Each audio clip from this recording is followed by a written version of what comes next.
Hi, I'm Frances Dickey, curator of T.S. Eliot, A Game of Chess, an exhibit at the World Chess Hall of Fame in St. Louis. This exhibit features T.S. Eliot's poem, The Wasteland, considered one of the greatest poems of the 20th century. T.S. Eliot grew up in St. Louis, where he played chess with his father.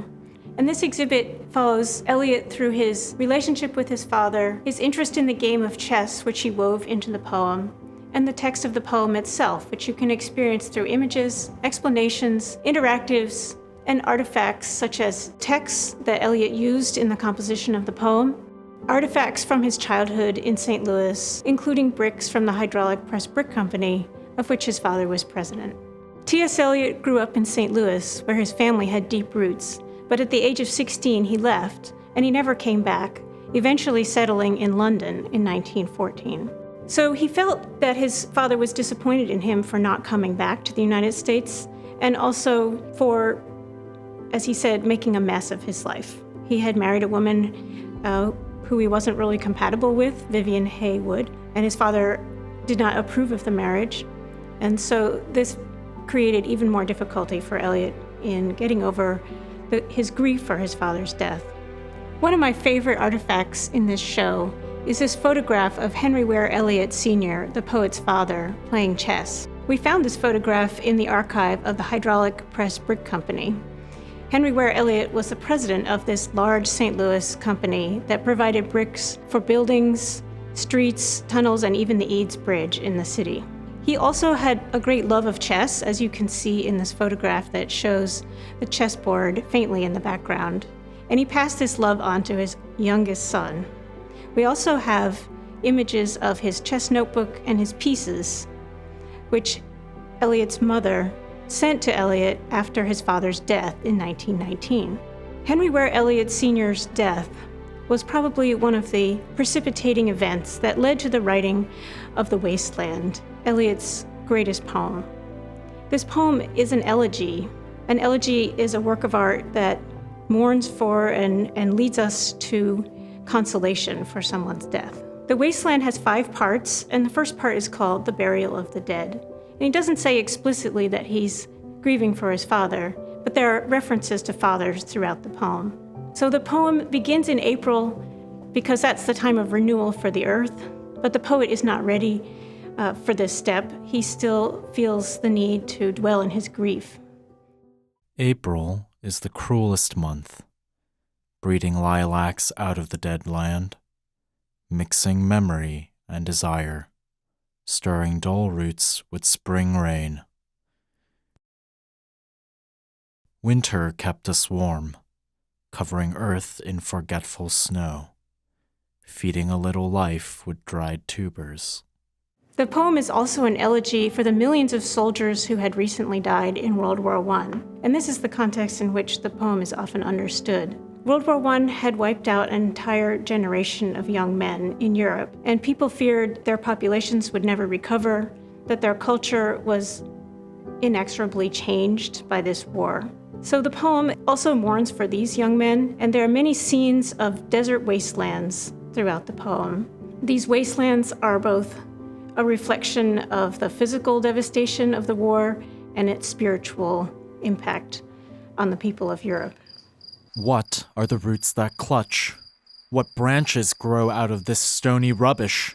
Son of man, you cannot say or guess, for you know only a heap of broken images.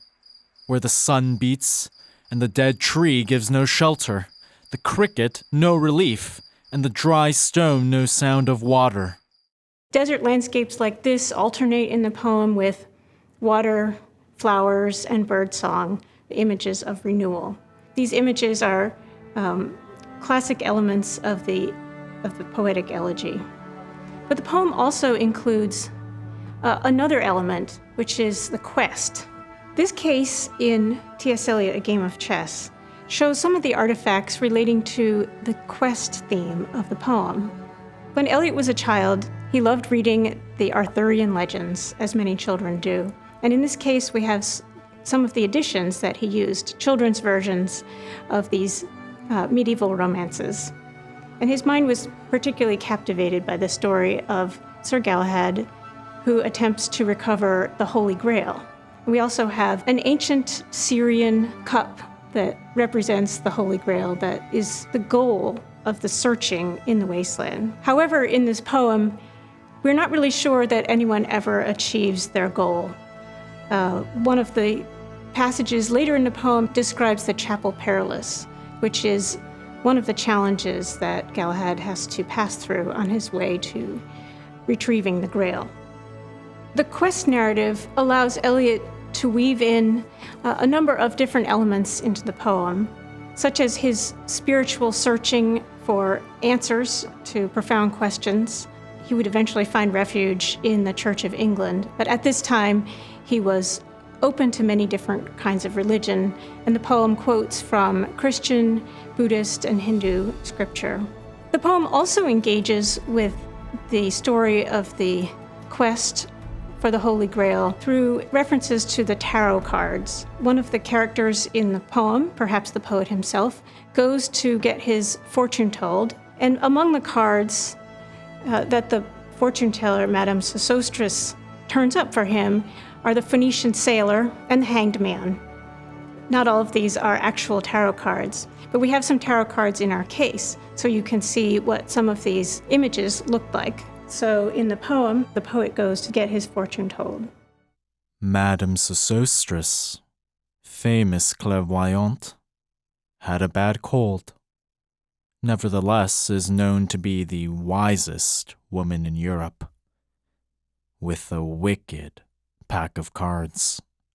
"Here," said she, "is your card, the drowned Phoenician sailor." Those are pearls that were his eyes. Look. "Here is Belladonna, the Lady of the Rocks, the Lady of Situations." The title of this show, T.S. Eliot, A Game of Chess, refers to the second part of the poem, which is called A Game of Chess. This is the most intense and personal part of the poem, and it describes a woman sitting at her dressing table in a very elaborate room decorated with many things. We created a scene that you can see behind me that refers to many of the objects that also appear in the poem. Many people think that the figure of the woman sitting in a chair, combing her hair, is a description of Eliot's wife, Vivian Haywood. At this time, the two of them were not on very good terms. Vivian suffered from substance abuse issues, and Eliot was working hard to make everything seem normal to the outside world. There are many literary references in this passage, but you can also hear behind it a kind of anguish that the poet feels about his wife and the situation that they find themselves in. You'll notice that at the end of this passage, the married couple is playing a game of chess to pass the time because they have little to talk about. The chair she sat in, like a burnished throne, glowed on the marble where the glass, held up by standards wrought with fruited vines, from which a golden Cupidon peeped out. Another hid his eyes behind his wing, doubled the flames of 7-branched candelabra, reflecting light upon the table as the glitter of her jewels rose to meet it, from satin cases poured in rich profusion.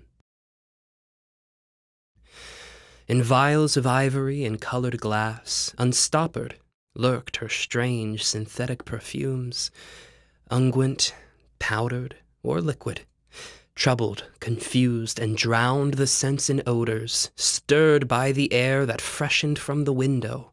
These ascended in fattening the prolonged candle flames, flung their smoke into the laquiaria, stirring the pattern on the coffered ceiling.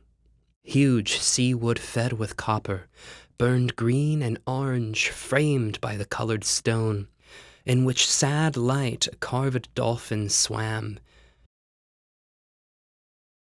Above the antique mantel was displayed, as though a window gave upon the sylvan scene, the change of Philomel by the barbarous king, so rudely forced. Yet there the nightingale filled all the desert with inviolable voice, and still she cried, and still the world pursues, jug, jug, to dirty ears.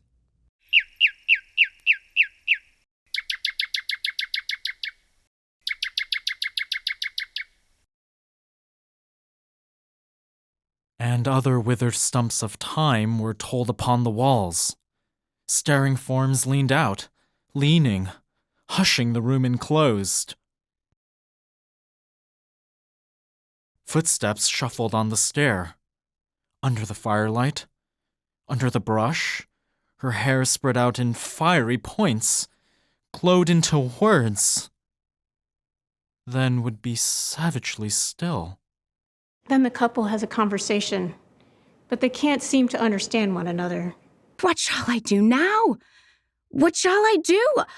I shall rush out as I am and walk the street with my hair down so. What shall we do tomorrow?